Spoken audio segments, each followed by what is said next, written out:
Hello students, this is a class for BA part first. We will be reading the next part, that is third part of Alexander's Feast, a poem by John Dryden. I am Dr. Anil Dadhij.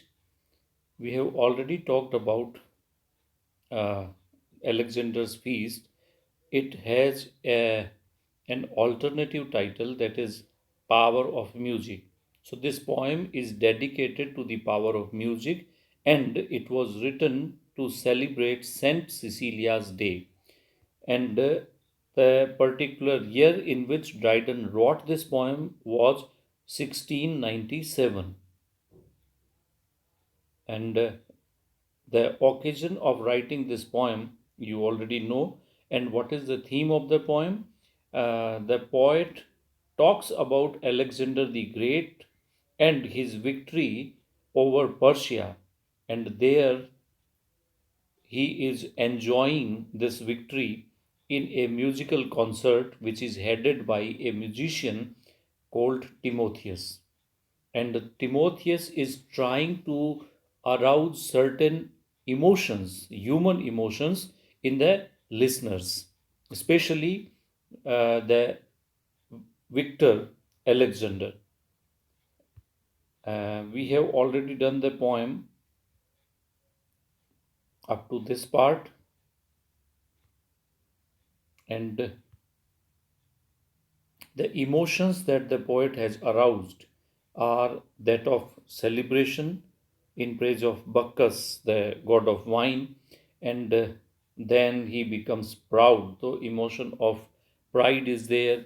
Then he chooses a mournful muse, that is to say, a sad tone to arouse pity, and even the poet says that even Alexander the Great started weeping on listening this melancholy song, and then he tries to give a romantic version of song. A love song is introduced, and the listeners are very happy. A very joyous kind of atmosphere is created, and now we begin this poem from here. The prince, that is to say Alexander. Prince is Alexander, राजा के लिए use किया जाता है. The prince, unable to conceal his pain in love. Unable to conceal, conceal means hide. So unable to hide his pain in love, he gazed on the fair. And who is the fair?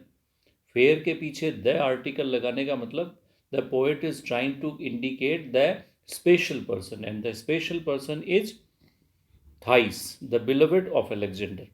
So the prince gazed on the fair. That is to say, he started looking towards Thais, who caused his care.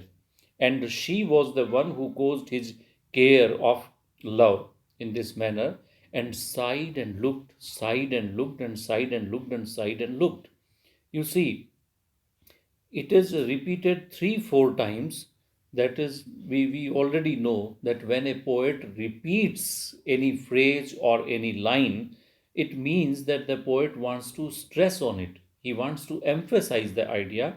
So sighed and looked means उसमें आहें भर रहा है, and then he looks at his beloved again, and when he looks he sighs, and when he sighs he looks. That is to say, they are complementary to each other. उसको राहत मिलती है देखने में, और देखने से ही उसका दर्द जागता है, ऐसा. सो this is the quality of romance in them. At length, with love and wine at once oppressed. And interesting thing is that the king Alexander is already under the intoxication of wine.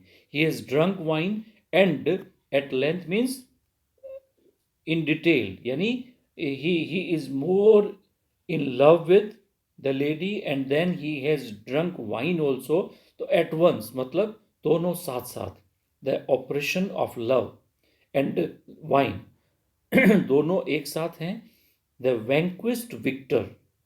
अब देखिए, paradox एक literary term होती है, वो it is introduced here. If he is victor, he can not be vanquished. Vanquished मतलब defeated. तो विजेता कैसा है? जो विजित विजेता है। विजित मतलब जिसको जीता जा चुका है। तो vanquished means defeated, victor means winner. तो how can a winner be defeated? Actually, the poet wants to say that Alexander is defeated by love. तो vanquished victor, थाइस ने उसको हराया है in love. So the vanquished victor sunk upon her breast. He put his head upon the shoulders of Thais. Itna he is vanquished. He is oppressed. He sighs and he is so much in love with the lady. Now strike the golden lyre again. So, this was the effect of the romantic song, and now Timotheus will change the tone. So, he says, Now strike the golden lyre. Lyre is the musical instrument, और उसको golden कहा है. Golden is always a symbol of perfection in literature. Gold is symbol of perfection and the best, you can से. तो lawyer बजाने वाला यहाँ पे एक तरह से you can say he is a master, he is maestro of his you can say art. तो now strike the golden lyre again. एक बार फिर से बजाइए इस लायर को. ए लाउडर येट, और लाउड बजाना है. And yet a louder strain, और एक और स्ट्रेन. Strain means song. एक और लाउडर स्ट्रेन बजाने के लिए a request is made. Break his bands of sleep asunder. Actually, the musician is worried about the condition of Alexander because the war has not come to an end. The world is not yet won. जीता नहीं गया है युद्ध में पूरी दुनिया को. तो he wants to awaken the king that he should not fall in love in such a manner. So to break his bands of sleep asunder. Asunder means immediately. तो नींद से इमीडिएटली जगाने के लिए. And rouse him, rouse the king like a rattling peal of thunder. Thunder is actually the weapon of gods. देवताओं का जो अस्त्र है, जिसको अपने यहाँ वज्र कहा जाता है, वेरी पावरफुल.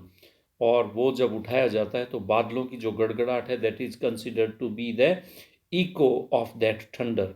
तो rattling peal, peal means sound. तो रैटलिंग साउंड ऑफ थंडर जैसा कुछ बजाया जाना है. हार्क हार्क, और एक तेज आवाज में गाया जाता है. Hark means listen. तो अटेंशन सीकिंग वर्ड है. Hark hark means listen listen, be careful, beware beware. The horrid sound has raised up his head. This horrible sound raises the head of Alexander. वो head जो उसने रखा था shoulder पे, किसके? Thighs के, अपनी बिलवेड के, उसको वो एकदम से जागता है. तो horrid sounds raise him as awaked from the dead and amazed he stares around. He awakens as if a dead person has awakened from death. So he raises his head as awakened from dead and he stares amazed. Amazed means startled. एकदम से चौंक करके ही stares around, चारों तरफ घूरता है कि what has happened. और जवाब क्या है? Revenge revenge, Timotheus cries. In a loud sound Timotheus arouses the passion of revenge. बदला लेना है, बदला लेना है. That is to say war, युद्ध के लिए ललकार रहा है. तो revenge revenge, Timotheus is the musician. He cries, see the furies arise. Furies in Greek literature, furies were actually goddesses of wrath, anger. गुस्से की देवियां हैं फ्यूरीज. तो सी the Furies rise.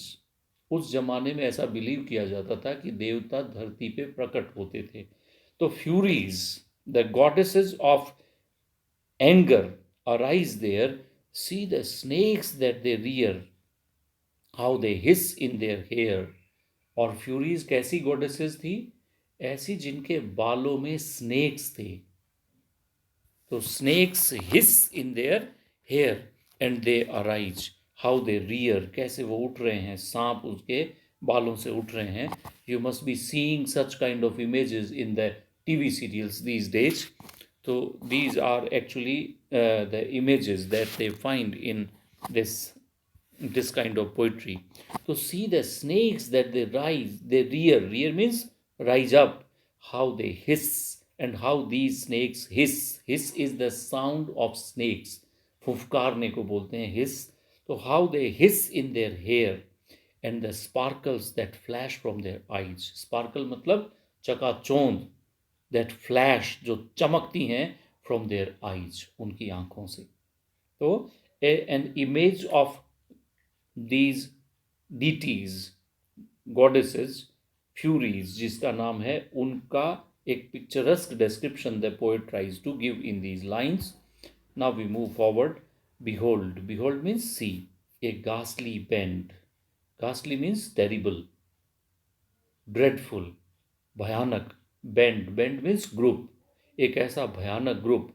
Each a torch in his hand. और ये जो देवता हैं ये कैसे हैं? गुस्से वाले देवता हैं. तो they look horrible and they have torch in their hands. Torch कहते हैं मशालों को. आग लगी हुई मशालें उनके हाथ में हैं. Those are Grecian ghosts. और ये कौन है? They are Grecian ghosts. Grecian means related to Greece. Greece is actually the island. Grecian island से ghosts हैं that in battle were slain. Slain means killed. जो battle में, battle means war, युद्ध में जो मारे गए थे वो ghost अब उठ गए हैं. And unburied remain. और वो क्यों उठ गए हैं? Because they were not buried. They were still lying on the earth only. इसलिए in the form of ghosts they have arisen. तो unburied remain कैसे? Inglorious on the plain. It is generally believed that a cremation, a final ritual is very necessary to be given to the dead. और चूंकि इनको वो final rituals मिल नहीं पाए, अंतिम संस्कार उनको मिल नहीं पाए, इसलिए they have become ghosts and they died, they were lying inglorious. Glorious मतलब एक ग्लोरी के साथ, एक यश के साथ, एक कीर्ति के साथ कि युद्ध में उन्होंने मृत्यु को प्राप्त किया है. तो दैट इज समथिंग ग्लोरियस. आप अपनी जान देते हैं तो ग्लोरी, सैनिक को जो ग्लोरी मिलती है वो होनी चाहिए. लेकिन अगर आपका अंतिम संस्कार नहीं किया तो ये इनग्लोरियस हो गया, ये अपयश वाली बात हो गई. तो it is really really very bad for the soldiers, and therefore these Grecian ghosts rise as ghosts. So glorious on the plain, inglorious on the plain, they remain unburied and therefore they rise like ghosts. Give the vengeance due to the valiant crew. Give the vengeance. Vengeance means revenge. When you see these ghosts, क्या कर रहे हैं वो? They demand vengeance, they demand revenge. उनको बदला चाहिए. क्यों? क्योंकि they were lying unburied on the plain. इसलिए give the revenge due to the valiant. Valiant means brave. Crew, crew means group of soldiers. तो ये जो ब्रेव सोल्जर्स हैं जिन्होंने जान की परवाह नहीं की, जो died, they who died in war, उनको रिवेंज चाहिए. तब जाकर के उनकी आत्मा को शांति मिलेगी. Then they will be silent. So the poet arouses this kind of emotion कि these are the dead people who are lying inglorious on the war plain, on the battle field, and therefore they are demanding vengeance, they are demanding revenge. तो ये कैसा emotion भरा जा रहा है इन the heart, in the mind of Alexander कि you should take revenge, अपने शस्त्र उठाओ. तो ये जो इमेज है, लव के इमोशन के बाद एकदम से जगाना किसके लिए? वॉर के लिए. So this is actually an effort to show you that music has the power to arouse any kind of emotion. So behold, behold means see how they toss their torches on high. They toss means throw away, ऊपर फेंकते हैं their torches, अपनी मशालें, on high. And how they point, कैसे वो point कर रहे हैं? point करना मतलब इशारा करना. किसकी तरफ? to the Persian abodes. abodes means homes, घर. तो पर्शियन घरों की तरफ इशारा कर रहे हैं और टोर्च फेंक रहे हैं, that is to say they are indicating that these houses should be burned, जला दो उनको रिवेंज में। तो how they point to the Persian abodes and glittering temples of their hostile gods. Hostile मतलब ऑपोजिट, विरोधी, जो विरोधी देवता हैं उनके, मतलब the Grecian people do not worship the gods of Persia. हर देश के अपने धर्म होते हैं, अपने गॉड्स होते हैं। तो वो कहता है कि जो होस्टाइल गॉड्स हैं, जो काफिर देवता हैं, उनको उनके ग्लिटरिंग टेम्पल्स, ग्लिटरिंग मतलब shining, shining temples, golden temples, अच्छे अच्छे टेम्पल्स जो हैं, उनकी तरफ दे आर इंडिकेटिंग, वो इशारा कर रहे हैं कि उनको जला दिया जाए। And this is a general custom that the victors और the winners generally burn important places. This was a practice in ancient past. The princes applaud with a furious joy. And applaud means तालियां बजना शुरू हो जाती है। जो princes हैं who were listening this music, this musical piece, they start applauding with a furious joy. गुस्सा भरा है, फ्यूरियस मीन्स एंग्री, जॉय के साथ दे स्टार्ट अपलोडिंग, तालियां बजाते हैं कि yes this is to be done, they will burn. And the king, king कौन है? Alexander. The king seized a flambeau, flambeau is torch, that is to say मशाल। Seize मतलब capture, capture means take hold, पकड़ लेते हैं। राजा पकड़ता है एक मशाल विद जील, जील मतलब उत्साह, पूरे जोश के साथ, पूरे एंथुजियाज्म के साथ, to destroy, to destroy Persian glorious temples and abodes. Thais led the way. और आप देखिए, Thais is not only beautiful, she is a warrior also. She led the way means she was leading, आगे ही आगे वो थी। To light him to his prey, prey means victim, शिकार, अपने शिकार की तरफ ले जाने वाली कौन है? Thais. And like another Helen, he is indicating to Helen. Helen is actually, we have already done the story of Helen in another poem. Helen was actually a princess of Sparta, and she was taken away by Paris, a prince from Troy. और उसके कारण the people, the soldiers of Sparta had a fight with the Trojan people, and ultimately Troy was burnt. Troy को जला दिया गया था just to capture Helen. तो like another Helen, वो जो ट्रोय का युद्ध था, जो इलियड और ओडिसी नाम के दो एपिक्स में होमर ने लिखा है। Homer is the writer who has written two epics, Iliad and Odyssey. And in those epics, in those two epics, this Homer, the poet, has tried to show that a beautiful lady, Helen, becomes the cause of the fall of two great empires, Sparta and Rome, Sparta and Troy. दोनों को बहुत नुकसान होता है, किस लिए? Because of the foolishness of A lady cold Helen. तो यहाँ पे इसी तरह से थाइस जो है युद्ध को भड़काने के लिए आगे चल रही हैं, लाइक अनदर हेलन। तो a comparison is made of Thais to Helen. Helen was also very beautiful and Thais is also very beautiful. So like another Helen fired another Troy. This place Persia is compared with Troy. और जैसे Helen के कारण Troy जल गया, वैसे ही because Thais led the way, Persia was also burned. And thus, in this manner, long ago, बहुत पहले, Ur means before, heaving billows learned to blow. Billows कहते हैं म्यूजिकल इंस्ट्रूमेंट्स जिनमें हवा डाल करके बजाया जाता है। Before heaving billows learned to blow, ये बिलोज को बजाना सीखा गया उससे पहले। While organs yet were mute, जब तक organ, organ is a musical instrument जैसे बिलोज हैं ऊपर, तो while organs yet were mute, mute मतलब साइलेंट, मतलब जब तक ऑर्गन भी बजने शुरू नहीं हुए थे, दैट इज टू से इन्वेंट नहीं हुए थे, उनका आविष्कार नहीं हुआ था, उससे पहले Timotheus to his breathing flute and sounding lyre could swell the soul to rage or kindle soft desire. उनसे भी पहले टिमोथियस जो है, टू हिज ब्रीदिंग फ्लूट, अपनी फ्लूट से, फ्लूट इज बांसुरी, अपनी ब्रीदिंग फ्लूट से, सांस से जो बजाई जाती है वो बांसुरी से, एंड साउंडिंग लायर, और दूसरा म्यूजिकल इंस्ट्रूमेंट कौन सा है, लायर, जो वायर्ड होता है, उससे ही could swell the soul, swell मतलब एनकरेज, स्वेल मतलब भर देना, किससे, इमोशन से, सोल को कैसे, टू रेज, रेज मतलब एक्साइटमेंट, एक्स्ट्रा ऑर्डिनरी एक्साइटमेंट।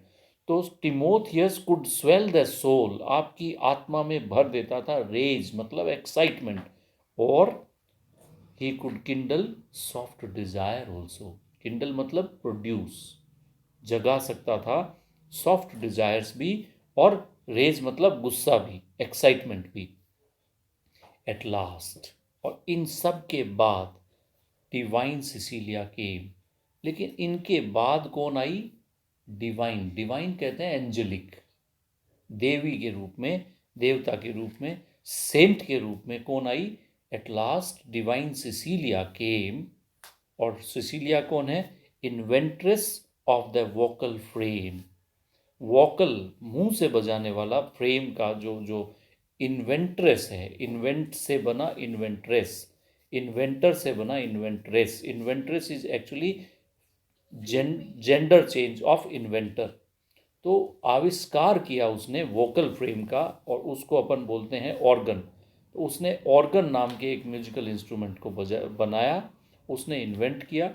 तो ultimately divine Cecilia came, she was the inventress of vocal frame, the sweet enthusiast. ये किसके लिए यूज किया गया है, सेंट सिसिलिया के लिए, डिवाइन सिसिलिया के लिए, द स्वीट एंथुजियास्ट, एंथुजियास्ट मतलब उत्साही, जिसमें उत्साह था, किसके लिए, म्यूजिक के लिए।